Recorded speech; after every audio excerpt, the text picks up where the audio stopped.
Hey yo, YouTube, what's up? It's your boy Louis Cythier. I wanted to talk to you briefly about the Don Lemon Terry Crews interview because I think it perfectly encapsulates everything I've been saying about black men not being heard in modern media. Because here you have a strong masculine figure, a father figure in the form of Terry Crews, trying to sound the alarm that the antagonisms of the African American community of black men on black men is leading to a higher death rate in our own children. And to his left, you have what could only be described as an apologist for the Democratic Party, for academic Marxism, for the lesbian, gay, trans community. Don Lemon is over here gaslighting Terry Crews, telling us, well, it's a black on black crime is only it's only proportionate to the people that live in the community, so it's not really a real factor. It's like, oh my God, what the fuck could we do about it? We're trapped. Like, if I were to use LGBT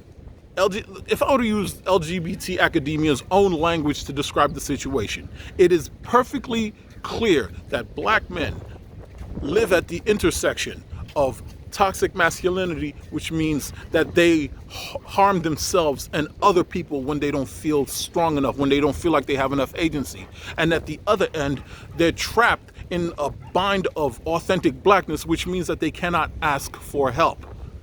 We cannot ask for help from white people, or our blackness is going to be challenged. Terry Crews is being called an Uncle Tom for talking about dead children. What kind of evil world we live in where this is the norm? Let me explain something to you. Gang life has a propensity of causing the same kind of emotional distress as fighting in an actual war.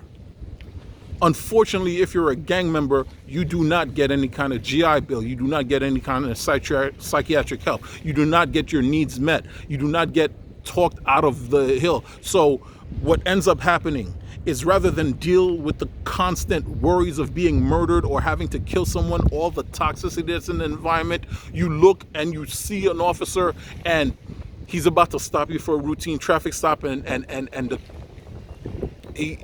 best choice seems to be to go out in a blaze of glory and fist fight him for a firearm until he takes your life, thereby making you a martyr in which your name will be exalted, just like Mike Brown, just like Philando Castile, just like all the other African American men who quite possibly forfeited their life because they knew that it's the highest ideal for them to leave this world.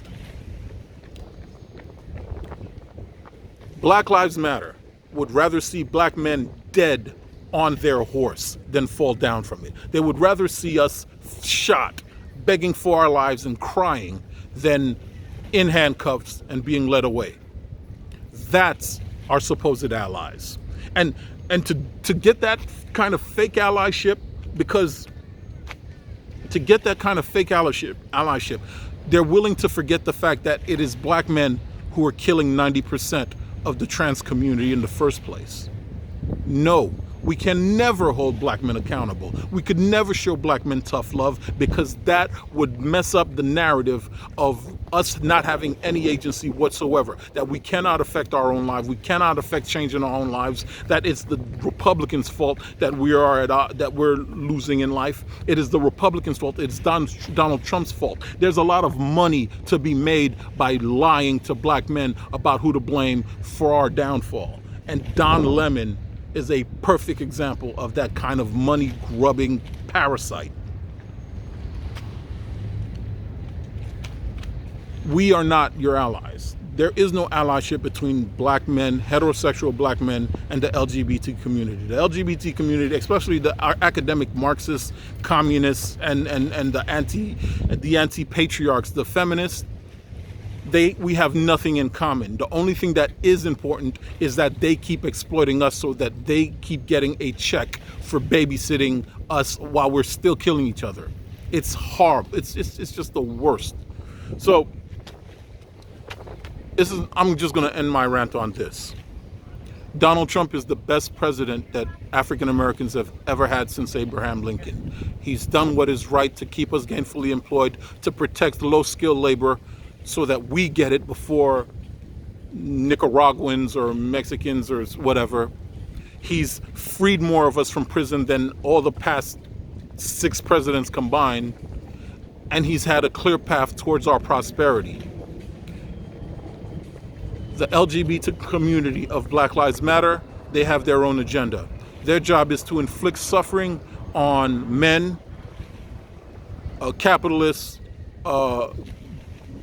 heteronormative people, and they're using our name to do so. I don't know what else to say, but I will say this. We're going to have to start trying to check our priorities. It's your boy, Louis I Fear. I hope I didn't rant too long. Peace.